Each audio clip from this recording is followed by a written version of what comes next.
afternoon, ladies and gentlemen. Welcome to another exciting Propagandacast. I'm your host, Imperial Dane, Master of Propaganda, Hero of Reich, Defender of the Fatherland, and your personal Lord and Savior. Well, probably not that one. But we're off here to an exciting 2 versus 2 on WoW Farmland. Yes, indeed, a 2 versus 2. I found something I thought was interesting. We're watching on the left side, Stark and Kilder, in the reverse order there, fighting for the Soviet Union and the 6th Tank Corps.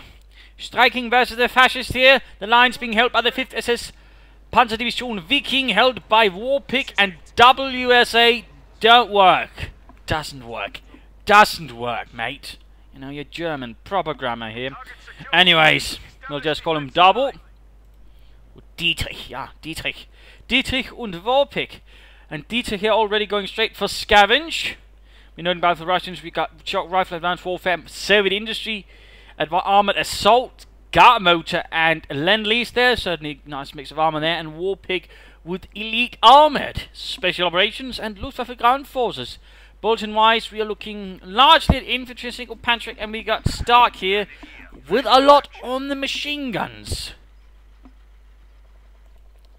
Quickly, I will man the machine guns. And we've got here Dietrich getting very aggressive with his Kugelwagen, striking towards the communist lines to teach them a lesson or two. Meanwhile, we've got Warpig heading straight south there, on the other hand, with more infantry on his hands. Immer mehr Infanterie. Kugelwagen will need some repairs to assist in the fight. And we've got an early mechanized regiment up here for Warpig, and the same for WSA. Don't work, so... or Dietrich, I mean. But either way, both players, they're opting for mechanized regiment. That's a bit rarer.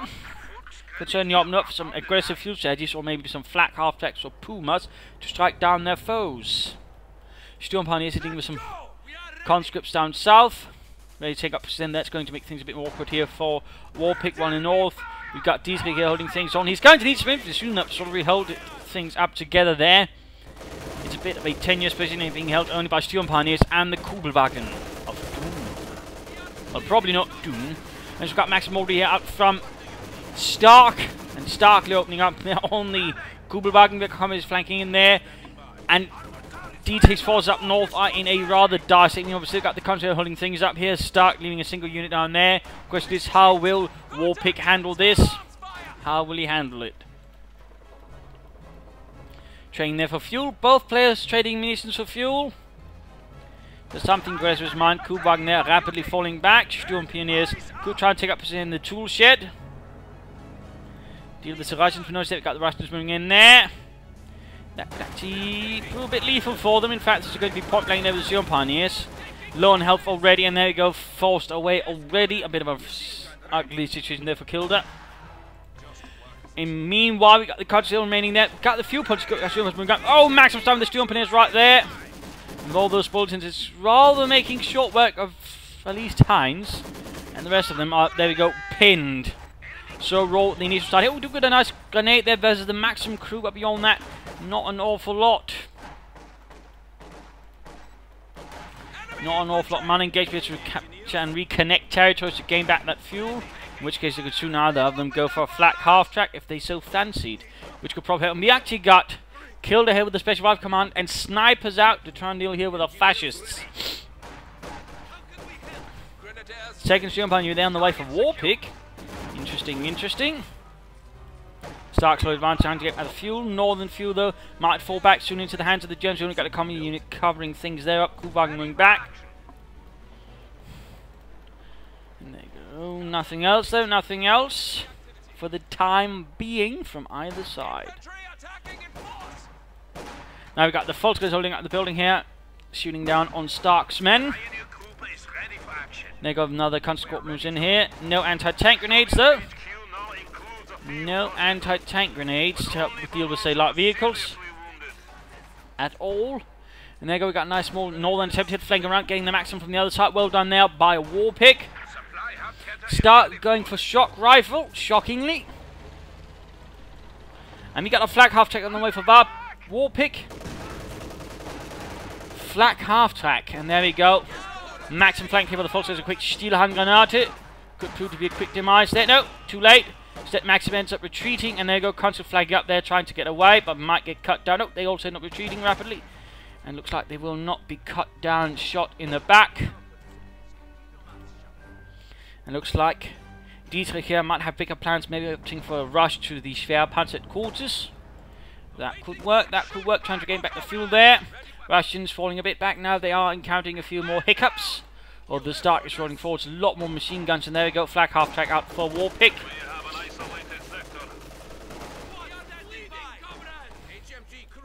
Meanwhile, the Russians swarm into the north, leaving the south open here for Warpig to do all sorts of things if he wanted. Kumark Fosway is falling back. He's still a bit vulnerable. They could consider calling in some Jäger in for support here. I mean, either here or there to support the northern position, I think would be a good move there for Dietrich. And he's got the command points, he's got the manpower. Schwerpanzer quarters are going up in the meanwhile. Could even then still, I think, get a Jäger unit out in the meanwhile to at least prop things up there. Flak half-track rapidly advancing. Rapidly. Tearing through the fences and the bushes. No Jägers there, and we are seeing here that Dietrich is forced to fall back here from the north. His defenses not holding together. Flak half-track continuing here, and quickly opening up, and then some combat engineers will retreat. Yuri did not make it. First kill there for the flak half-track crew.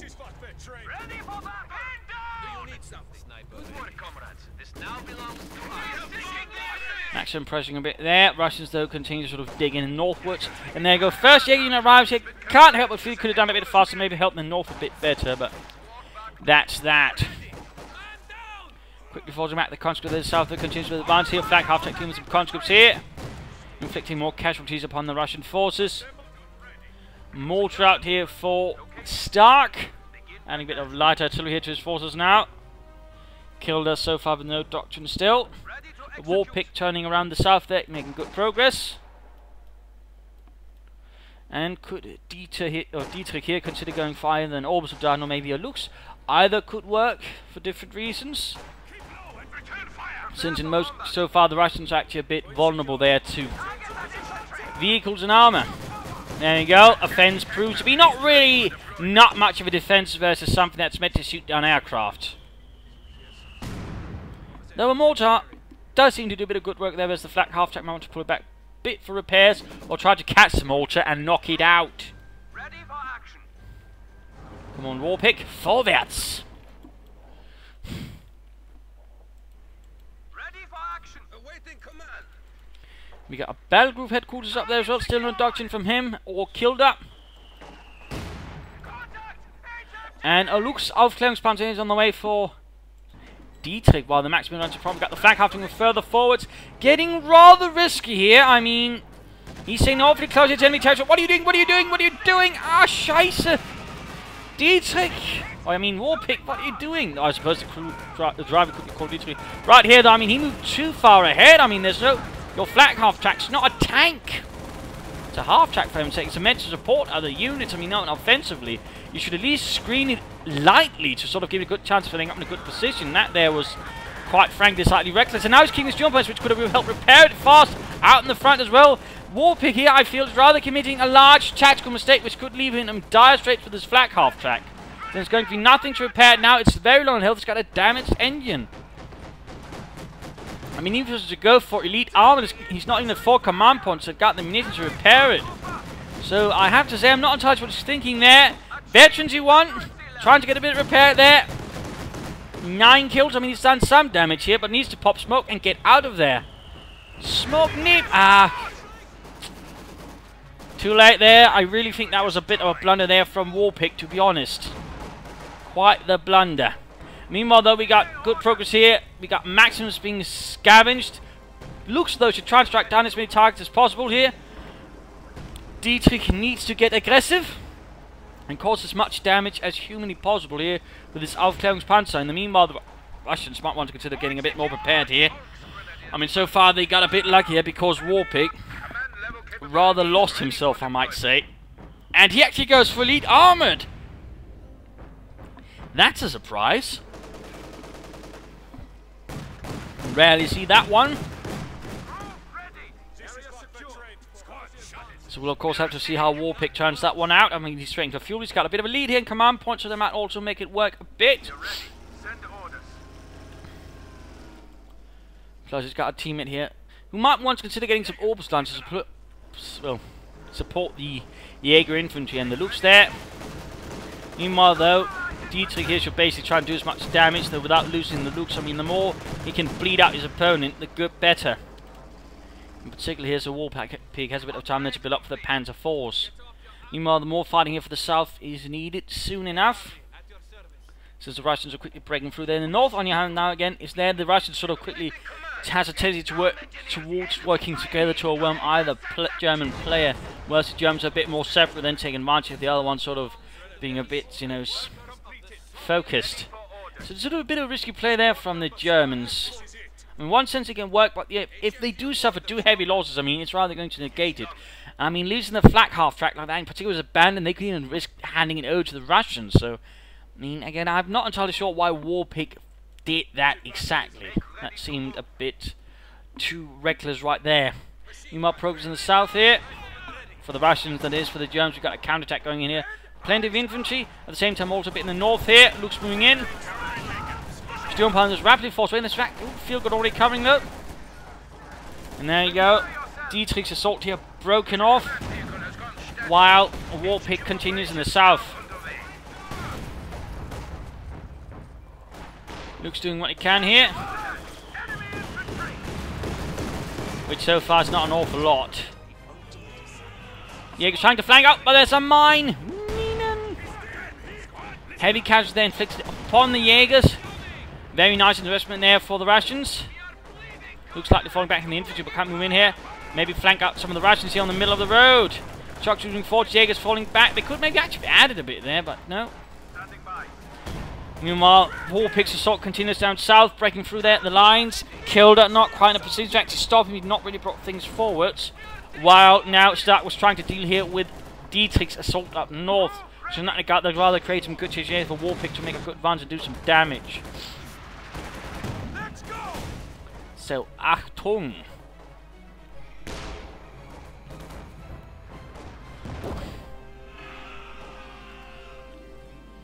Dietrich here, not getting anything further. He's still trying for fuel, that's good. He might want to try and aim for a Panther to support the Panzer IVs rapidly. Orbis line could also work. He could also consider laying down some booby traps if possible. I mean, that would certainly help slow things down a bit. And there you go. Assault party in here. Might try and grab that mortar away from Stark, but no, it looks like Stark was quick enough here to get back his mortar crew. We got here Stark switching all the support weapons away.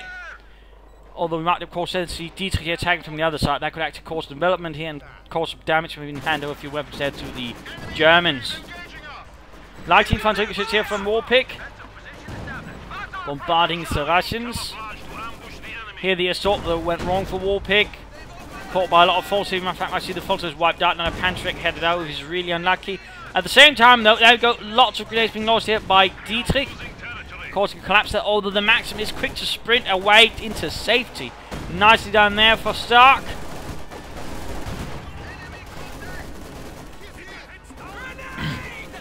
Quick grenade there. Another serious assault grenade. Stark's though defense in the end falters. Kilder has to support him. Jonathan's might cut the Maxim actually. And there we go. Almost got the Maxim crew, which could actually be handed over to the Germans. Jaegers continue though suffering losses. Kilder, Stark turning up a small defense position here in the middle of the field. While in the north, Kilder has snuck up troops to the Russian. We're seeing Starkey adding more and more shock troopers to the proceedings. With another infantry gun actually here on the way for Warpig. Now that's actually interesting. Rare to see that many infantry guns out.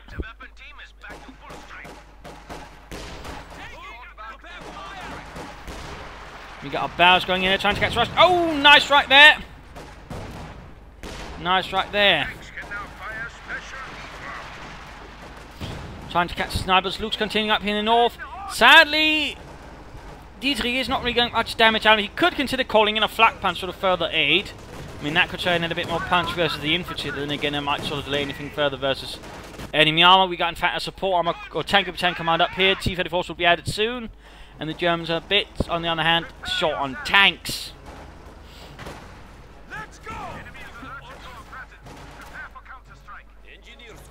Map changing back and forth quite a bit here.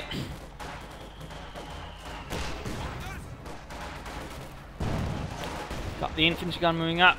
Probably a second one there arriving. Leichtes Infanteriegeschütz. They use part of the artillery available for any infantry battalion in the German army to provide local artillery support. But right there, shock troops moving in, full scale trouble. There we go, the second infantry gun opens up. Quickly silences half the conscript squad there.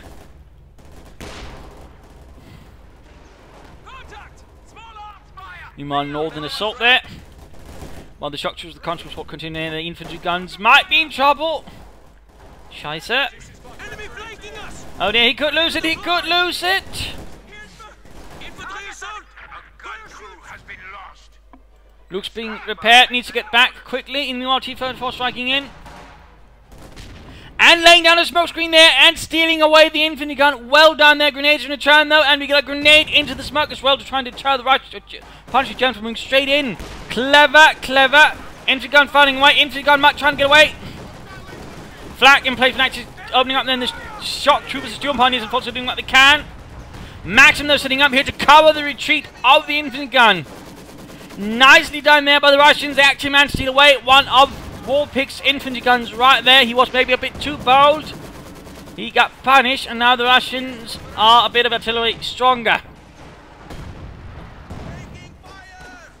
And again, using sprint there. Well done. A lot of players tend to neglect the sprint ability, but as you see there, it does have some potency.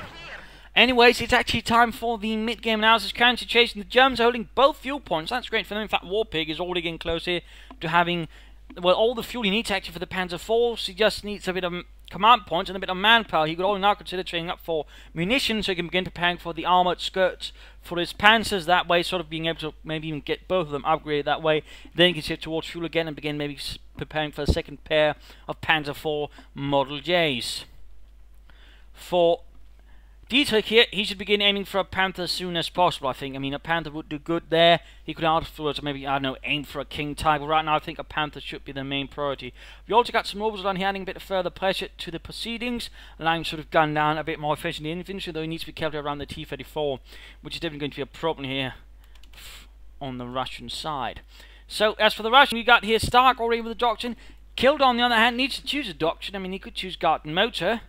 Or he could choose Armoured Assault, would open up for all size 2s, but also T-35, vehicle crew repairs, Sturmweg attack, radio intercept with certain benefit, Lend-Lease tactics also opens up for options. I mean, overall, they're all good. They all offer different options here for Kilder. Either way, I think you should choose one very soon. Stark clearly aiming up for some doctrinal armour. It's definitely going to be a problem there for the Germans.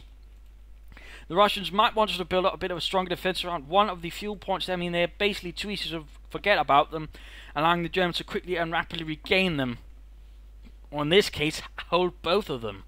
But at the same time, I mean, considering this, the Soviets almost get the exact same amount of fuel as the Germans with both fuel points and training missions they have by holding a smaller part of the map. And, well, 2 fuel caches. So, I mean, not even that is they actually that far behind. All it does is basically sort of slow down any sort of armoured supremacy they might have in that regard. But definitely I think a Panther would work out. They would give Dietrich here some rapid armoured support that would give the T-34s a bit reason there to be scared. So I think that would work out quite nicely. So back here to the fight.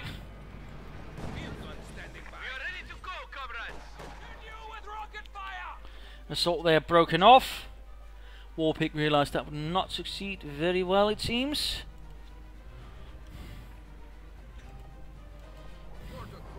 Getting back the northern points. Again, victory points. Actually, notably here in the advantage of the Germans. They're not hugely. We got a large wall of Maxims there tearing down the Jaegers, forcing Dietrich there to break off the assault.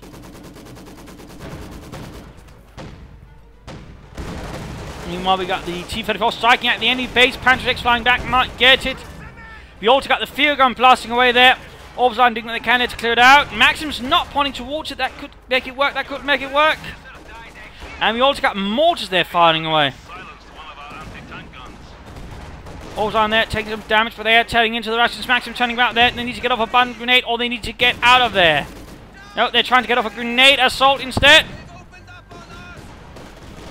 Almost getting the entire unit there. Units fired up, but the Schwerpanzer quarters mortar run continue to go down there, and the Schwerpanzer quarters Volkswagen continue after the T-34, but they have themselves take heavy loss here to 2 snipers out from Kilder, and meanwhile the centre assault here Volkswagen continue as well.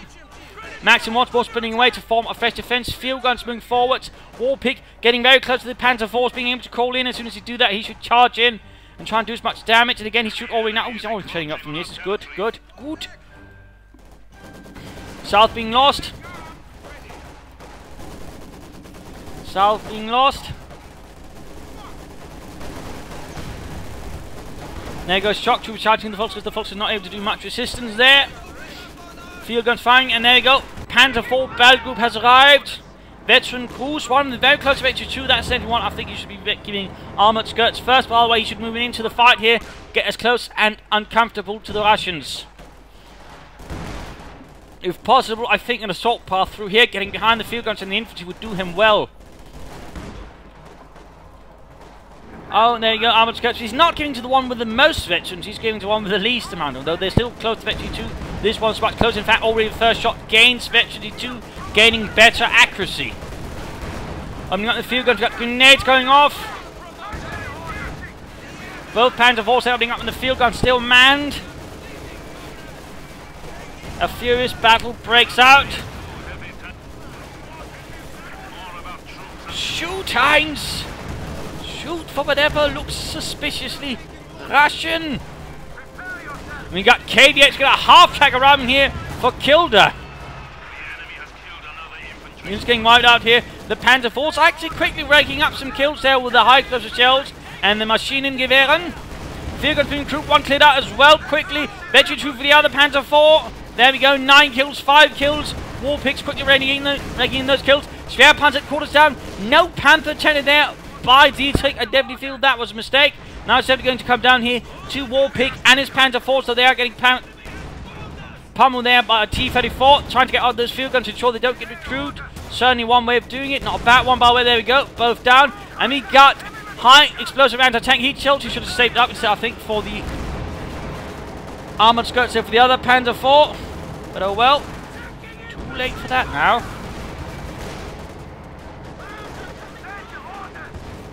I'll wait both Panzer IVs pull back in repairs. KV-8 needs to be quickly knocked out of commission. And there you go, Panzer IV is on the move. Don't see if he can't kill it. Go, and KV-8 kaput. Russians though managed to break through and secure a lot of territory. They did suffer some heavy loss of the Panzer IV here, definitely proving their worth. Stalling the Soviet assault there. Panzer IV Model J being the latest version of the Panzer IV before the war ended. Had bigger fuel tanks, but due to some issues actually had to take away the turret traverse, so it was hand cranked. In part I believe it was actually to a lack of copper, amongst other things.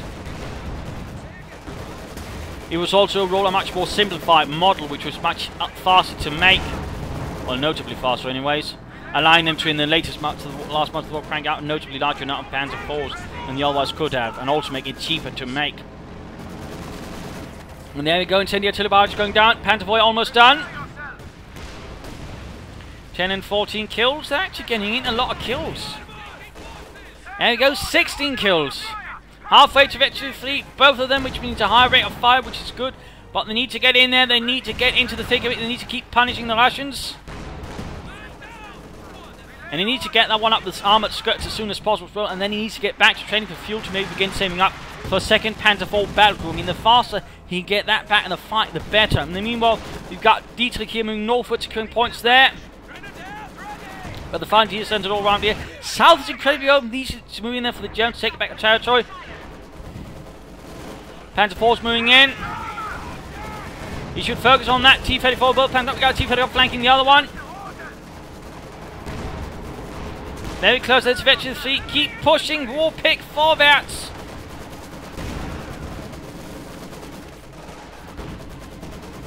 Zerstören! Die Russen!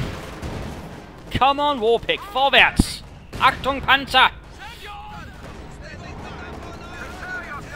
I mean, so far the opponent doesn't have any fuel guns. It's only T-34, so really he can afford, at least for the one with armored skirt, to be a bit more aggressive. But since he's got two of them, there we go. Find the armored skirt in the armor. Begin trading over fuel there. And get the other one back in the fight. Don't allow one Panzer IV to be, outnumbered. There you go. Veteran 3, high rate of fire. Come on, Warpig. And it looks like here, Dietrich's aiming up for the King Tiger. A bit of a risky maneuver as well. And again, he does an attack. I mean, right here, the T-34 is allowed to escape along with the infantry. I definitely think here Warpig could easily stand to be a lot more aggressive in allowing themselves to be actually curtailed here by the Russians. Also allowing the Russians time to sort of call in anything bigger.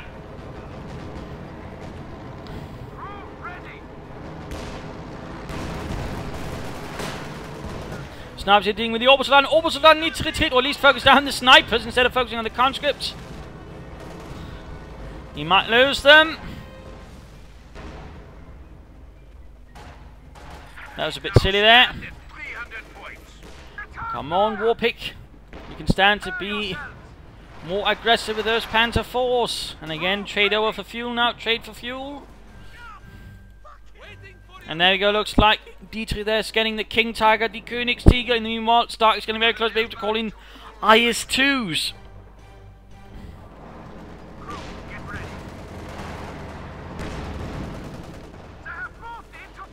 There you go, Veteran 3 on the other, Panzer IV. Come on, Warpig. I know you want to be a bit cautious, but at the same time you're going to get nowhere if you just sort of, play it that conservatively as well. I mean, at the very least try to feel out your opponent's positions. He's also beginning to float a lot of manpower. I mean, get a Kednevers, get other infantry guns, get something. There you go, the T-34 controlling again. They don't really stand much of a chance here versus the Veteran 3 Panzer IVs. And there you go, Veteran 4, it has a higher range actually now, and further accuracy. You even got the Soviet infantry gun actually doing some damage. Steel Pioneers clearing out weapons as well. IS-2 arriving. Right now he could actually fire off the high explosive anti-tank shells. The other one though is with a damage engine. Needs to get away, get away. We got Dietrich here flanking with his Volks Grenadiers. King Tiger arriving. High explosive shells. Panzer IV pulling back again though. He could have done more damage had he been a bit more daring. T-34 still remain. A bit disappointed here in the Germans. But there you go, we've got the Königstiger arriving. Can that save the day? A Kenmouth opening on the IS-2. Panzer IV surviving barely a shot there. Very close there to Veteran 5 actually, which allows you to see farther and fire on the move there. The King Tiger moving forwards. And there we go, killing a sniper team in one shot. There we go, conscripts were closer. Oh, they almost dropped the light machine gun, dropping it there for the King Tiger secure. And there you go, wiped out George. Now that's what you call a direct hit. But Warpig needs to get more aggressive. He needs to sort of charge in with those Panzer IVs a bit more, try to sort of wipe out some units here and there. I mean, so he's grinding them down, but also he needs to stop trading for munitions. But at the same time, they can't really afford that, in particular considering his teammate had to save up, well, decided to save up for King Tiger, which gives him a lot less unit presence as well. But really, Warpig's got a ton of manpower. He needs to use it somehow. He needs to use it somehow. Arcadenwerfers, infantry guns, something needs to happen there. And again, he needs to get those Panzer IVs back in the battle. And he can't afford to sit back and just twiddle his thumbs, because that only allows the Russians to build up further armoured reserves as well. And the Russians don't suffer from fuel issues, so of course that's something you have to be careful about with the Germans in that regard. You can't just sort of slowly wait to sort of build up an armoured force. You have to use what you got as soon as you got it. King Tiger moving forward, needs support with the Panzer IVs though. Come on, Warpig, support the Königs. Whoa, that's not supposed to happen there.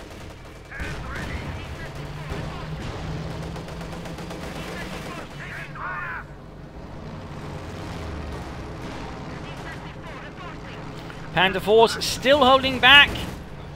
Come on, Warpig. Show some of that blitzkrieg spirit. Mark target there and the King Tiger taking fire there from IS-2's field guns and whatnot. Where is the support from Warpig and his veteran Panzer IVs? I mean, those things are practically 80s already. Max in a bit of trouble. Flank with the Panzer IVs. Flank with the Panzer IVs. Or something anyways, even pressure a bit. They're going on Maxim T wound out. Snipes getting cleared out. I mean, the Panzer IVs are doing serious heavy damage. There we go. Veteran T5. Veteran T5 there for Warpig. Aircraft shot down. Field guns opening up though. They could probably clear it out by bombarding it. We got conscripts charging in. Other Panzer IV closing in on Veteran T5 as well, slowly but surely. Field gun almost down. Mining getting to the south. They could easily afford to send more infantry down there and again take up some territory there. I mean, the more territory, the better. And really should begin trading for fuel. I mean, he's down there earlier. I think he would even be able to call in another Panzer IV battle group by now.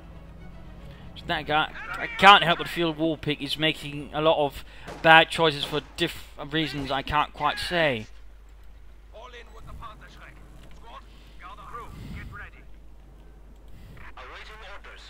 King Tiger that survived. Veterans who won.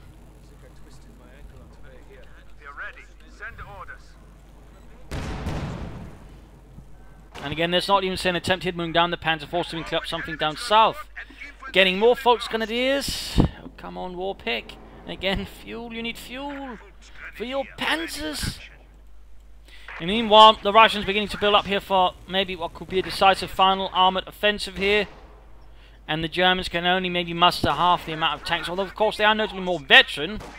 I mean, considering the way they so far have operated again, the Russians are better able to coordinate both of their tank forces into one. The Germans, on the other hand, are a lot more lacking. Again, Warpig is surprisingly timid with his Panzer IVs.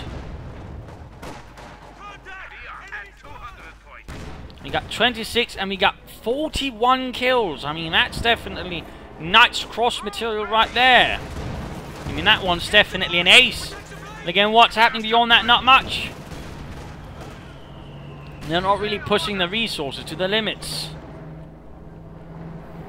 Send orders.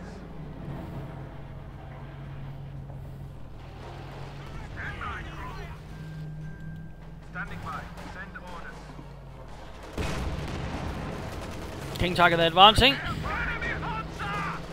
And there we go. 40 34s. King Tiger needs to pull back here. Well, there you go. Constant commands make up from the side. Might get off an anti-tank grenade there. And there we go. Damaged engine. Panzer Force need to get up to support. Support, come on. The King Tiger's an easy target. Warpig. Schnell. Artillery going down here. Force back to the Russians. But again, we got 4 T-34s. Half of them T-35s. We got an IS-2 and we got a second IS-2 there arriving. Come on, Warpig. React here, at the very least.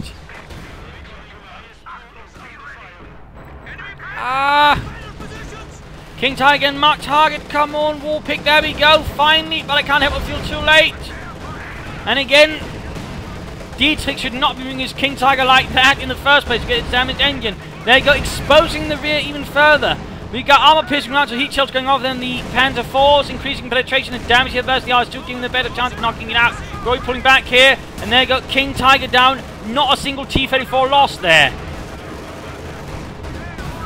Panzer IV down, Panzerkampfwagen 4 kaputt. The Russian hordes rush forwards, the Panzer IV doing what they can to hold things back here.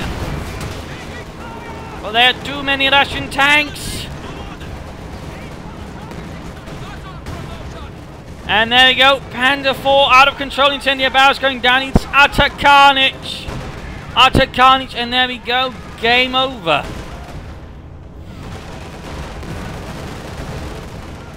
Fifth SS has been broken.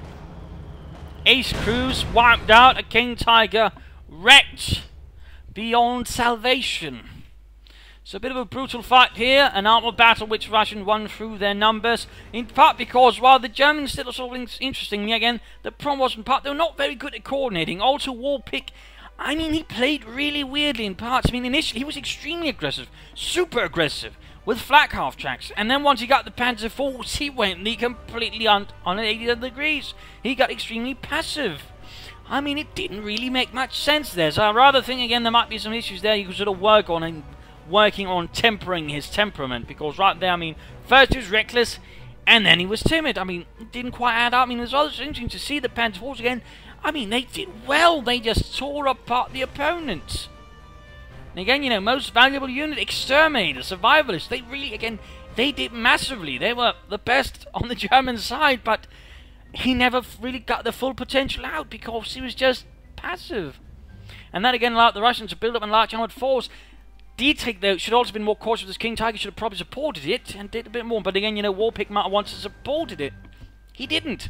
And that was really some issues there. Also, he flowed too much manpower again, should have began trading munitions for fuel sooner. I think, had he done that, to be honest, he could have gotten those Panzer IVs up to support. He could have 4 Panzer IVs up. That would probably give them a much stronger force to handle the Russians with. Also, they left the south to open there as well at a later game. Some nice empty tactics there. Dietrich suffering a bit there again. He had to make some mistakes in there. The Russians, they were again playing a bit too much to late game armor. I mean, Kilder got some T-34s up there, which definitely helped. Otherwise, things would looked a lot less good for them. But start there, might have wanted to sort of throw something extra in. But certainly some nice play there. Also start the nice move there, stealing the lightest infantry because it's there in front of the enemy base. Nicely done there. But there you go. Hope you enjoyed this match. Hope you learned something from it. If you did, subscribe, tell your friends, share it with everyone. If not, you know, send in a replay and find some feedback in the comment section. Also, if you like what I do, you know, consider supporting it by donating. There's a link to donate by PayPal in the channel description. So consider doing that. Anyways, thank you all for watching and see you tomorrow. Bye.